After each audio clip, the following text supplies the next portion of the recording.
Hello ಆಯುರ್ಸಿದ್ಧೆಯಿಂದ ಇವತ್ತಿನ ದಿನ ನಾವು ಚಿಕ್ಕ ಮಕ್ಕಳಲ್ಲಿ ಸಾಮಾನ್ಯವಾಗಿ ಕಂಡುಬರೋ ಹೆಲ್ತ್ ಇಶ್ಯೂಸು ಮತ್ತು ಅದಕ್ಕೆ ನಾವು ಮನೆಯಲ್ಲೇ ಏನು ಮಾಡ್ಬೋದು ಪ್ರಿಕಾಷನ್ಸು, ಆಮೇಲೆ ಚಿಕ್ಕ ಮಕ್ಕಳಲ್ಲಿ ಪದೇ ಪದೇ ಆರೋಗ್ಯ ತಪ್ಪೋದಕ್ಕೆ ಕಾರಣಗಳೇನು ಅನ್ನೋದ್ರ ಬಗ್ಗೆ ಸ್ವಲ್ಪ ತಿಳ್ಕೊಳ್ಳೋಣಂತೆ.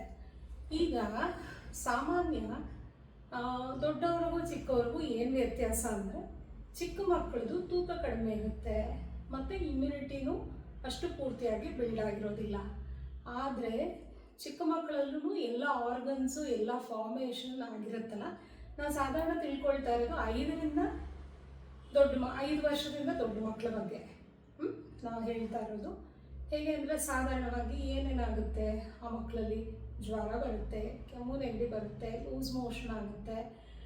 ಇದೆಲ್ಲನೂ ನೋಡಿದ್ರೆ ಏನು ಅಂತ ಕಾಣುತ್ತೆ, ಅಬ್ಸಾರ್ಪ್ಷನ್ ಕಡಿಮೆ ಇರೋ ಮಕ್ಕಳಲ್ಲಿ ಈ ಎಲ್ಲ ಹೆಲ್ತ್ ಇಶ್ಯೂಸು ಆಗುತ್ತೆ. ಅಂದರೆ ಊಟ ಚೆನ್ನಾಗಿ ಜೀರ್ಣ ಆಗ್ತಾ ಇಲ್ಲ ಅನ್ನೋದನ್ನು ತೋರಿಸ್ಕೊಡುತ್ತೆ. ಅದರಿಂದನೇ ಇವಾಗ ಜೀರ್ಣ ಯಾವಾಗ ಚೆನ್ನಾಗಿ ಆಗೋದಿಲ್ವೋ ರಕ್ತ ಕಣಗಳಲ್ಲಿ ವ್ಯತ್ಯಾಸ ಆಗುತ್ತೆ, ಶಕ್ತಿ ಅವ್ರದ್ದು ಹೆಚ್ಚು ಕಡಿಮೆ ಇರುತ್ತೆ. ಆವಾಗ ಏನಾಗುತ್ತೆ, ರೋಗ ನಿರೋಧಕ ಶಕ್ತಿನೂ ಕಡಿಮೆ ಇರುತ್ತೆ. ನಾರ್ಮಲಿ ಅವ್ರಿಗೆ ಏನು ಬಾಡಿ ಸ್ಟ್ರೆಂತ್ ಇರಬೇಕು ಅದು ಕೂಡ ಇರೋದಿಲ್ಲ. ಆವಾಗ ಏನಾಗುತ್ತೆ, ಬೇಗ ಪದೇ ಪದೇ ಸುಸ್ತಾಗೋದು. ಆ ಸುಸ್ತಾಗೋದ್ರಿಂದ ಏನಾಗುತ್ತೆ, ಕ್ರೇವಿಂಗ್ ಅನ್ನೋದಿರುತ್ತೆ, ಜಂಕ್ ಫುಡ್ ಜಾಸ್ತಿ ತಿಂತಾರೆ ಆ ಥರ ಇರೋ ಮಕ್ಕಳು. ಮತ್ತು ರೋಗ ನಿರೋಧಕ ಶಕ್ತಿ ಕಡಿಮೆ ಇರೋದ್ರಿಂದ ಪದೇ ಪದೇ ಹುಷಾರು ತಪ್ಪದಾಗೆಲ್ಲ ಔಷಧಿ ಕೊಡೋದು, ಇದು ಒಂದು ಚೈನ್ ಫ್ಯಾಕ್ಷನ್ ಥರ ಆಗ್ಬಿಟ್ಟಿರುತ್ತೆ.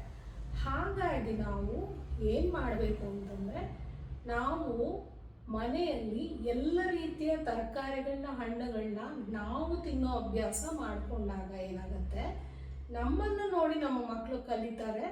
ಪ್ರತಿಯೊಂದು ರೀತಿಯ ಹಣ್ಣು, ತರಕಾರಿ, ಪ್ರತಿ ರೀತಿಯ ಫುಡ್ಸು, ಅಂದರೆ ಟ್ರೆಡಿಷ್ನಲ್ ಫುಡ್ಸು, ಸೀಸನಲ್ ಫುಡ್ಸು, ಇಂಥದನ್ನು ನಾವು ಮೊದಲು ಅಭ್ಯಾಸ ಮಾಡ್ಕೋಬೇಕು.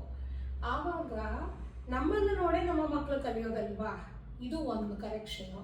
ಮತ್ತು ಇನ್ನೂ ಒಂದು ಕರೆಕ್ಷನ್ ಅಂದರೆ, ಮಕ್ಕಳು ತುಂಬ ಚಿಕ್ಕವರಿರೋವಾಗಲೇ, ಇವಾಗ ಫಸ್ಟ್ ಇಯರಲ್ಲಿ ವೀನಿಂಗ್ ಆಫ್ ಫುಡ್ ಮಾಡ್ತಿರಲ್ಲ ನೀವು, ಆವಾಗಿಂದನೂ ಸಾಧಾರಣ ಮನೆಯಲ್ಲಿ ಮಾಡೋ ಊಟವನ್ನು ಅಟ್ಲೀಸ್ಟ್ ಒನ್ಸ್ ಎ ಡೇ ನೀವು ಕೊಡೋದು ಅಭ್ಯಾಸ ಮಾಡಿದಾಗ ಅವರಿಗೆ 4ರಿಂದ 5 ವರ್ಷ ಆಗೋಷ್ಟರಲ್ಲಿ ಎಲ್ಲ ರೀತಿಯ ಊಟಗಳು ಪರಿಚಯ ಆಗಿರುತ್ತೆ, ಷಡ್ರಸಗಳ ಪರಿಚಯ ಆಗಿರುತ್ತೆ.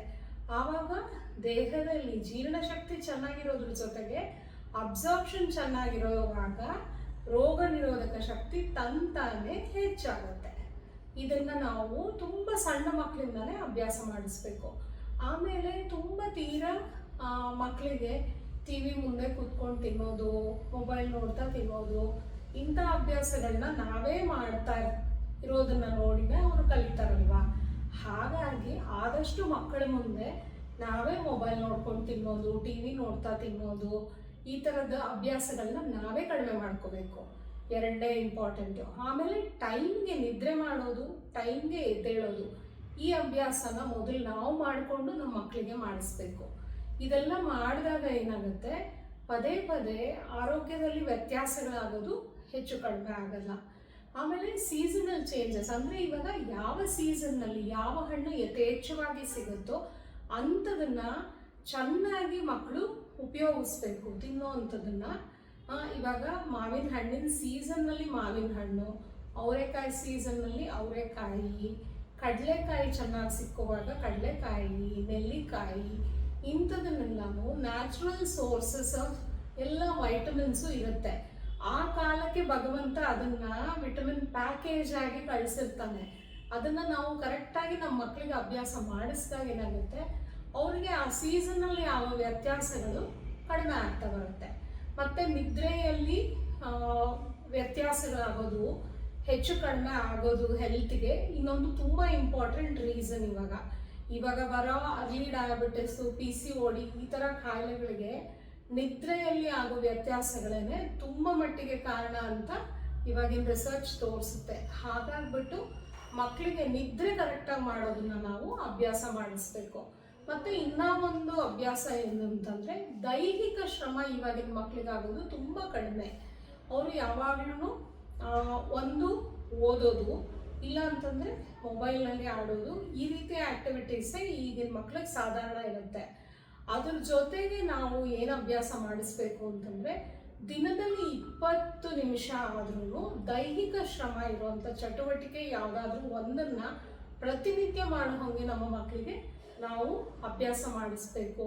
ಯಾವುದೇ ರೀತಿಯಾದ ಎಕ್ಸಸೈಸ್ ಆದರೂ ಸರಿ, ಏರೋಬಿಕ್ಸು, ಯೋಗ, ಸ್ವಿಮ್ಮಿಂಗ್ ಆದರೂ ಸರಿ, ಯಾವುದೇ ಆದರೂ ನಿಮಗೆ ಸೂಕ್ತ ಆಗೋಂಗೆ, ಬಟ್ ಮೈ ಬೆವರು ಇಳಿಯೋ ಹಾಗೆ 20 ನಿಮಿಷ ಅವರು ಫಿಸಿಕಲ್ ಆ್ಯಕ್ಟಿವಿಟಿ ಮಾಡಲೇಬೇಕು. ಮಾಡಿದಾಗ ಏನಾಗುತ್ತೆ, ದೇಹ ಆ್ಯಕ್ಟಿವ್ ಆಗೋದ್ರಿಂದ ಎಷ್ಟೋ ರೀತಿಯ ನಮ್ಮ ಅಂಗಾಂಗಗಳು ಚಟುವಟಿಕೆಯಿಂದ ಆ್ಯಕ್ಟಿವೇಟ್ ಆಗುತ್ತೆ. ಮತ್ತು ಜೀರ್ಣಶಕ್ತಿ, ಇವಾಗಿನ ಮಕ್ಕಳಿಗೆ ಹಸಿವೆ ಆಗೋದಿಲ್ಲ, ಪ್ರತಿಯೊಂದನ್ನು ತಿನ್ನಿಸ್ಬೇಕು.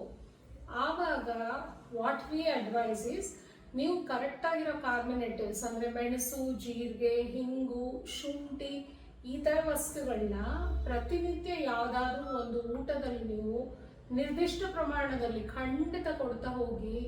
ಅದರಿಂದ ಅವರಿಗೆ ಹಸಿವೆ ಖಂಡಿತ ಹೆಚ್ಚಾಗುತ್ತೆ. ಮತ್ತು ರುಚಿಯಲ್ಲಿ ವ್ಯತ್ಯಾಸ ಇರಬೇಕು. ತಿಂಡಿ ತೀರ್ಥ ಪ್ರತಿಯೊಂದೂ ಇಂಟ್ರೆಸ್ಟಿಂಗ್ ಆಗೋಂಗೆ ಮಕ್ಕಳಿಗೆ ಮಾಡಬೇಕೇ ಹೊರತು ಅದು ಬರೀ ಜಂಕ್ ಆಗಿರಬಾರ್ದು. ಇವಾಗ ಹೋಟೆಲ್ನ ಫುಡ್ ಅಟ್ರಾಕ್ಟಿವ್ ಆಗಿರುತ್ತೆ ಅಂತಂದರೆ ಹೋಟೆಲ್ನ ಫುಡ್ಡೇ ಆಹಾರ ಆಗಬಾರ್ದು. ಮ್ಯಾಗಿ ಈ ಥರದ್ದೆಲ್ಲ ಪ್ರೋಸೆಸ್ಡ್ ಫುಡ್ಸ್ ಆದಷ್ಟು ಕಡಿಮೆ ಮಾಡಿ, ನಮ್ಮ ಪೂರ್ವಿಕರು ಮಾಡ್ತಾ ಇದ್ದಿದ್ದ ತಿಂಡಿಗಳನ್ನ ನೀಟಾಗಿ ಮಾಡಿದಾಗ ಮನೆಯಲ್ಲೇ ಅದೇ ತುಂಬ ರುಚಿಕಟ್ಟಾಗಿರುತ್ತೆ ಮತ್ತು ತುಂಬ ಪೌಷ್ಟಿಕವಾಗಿರುತ್ತೆ.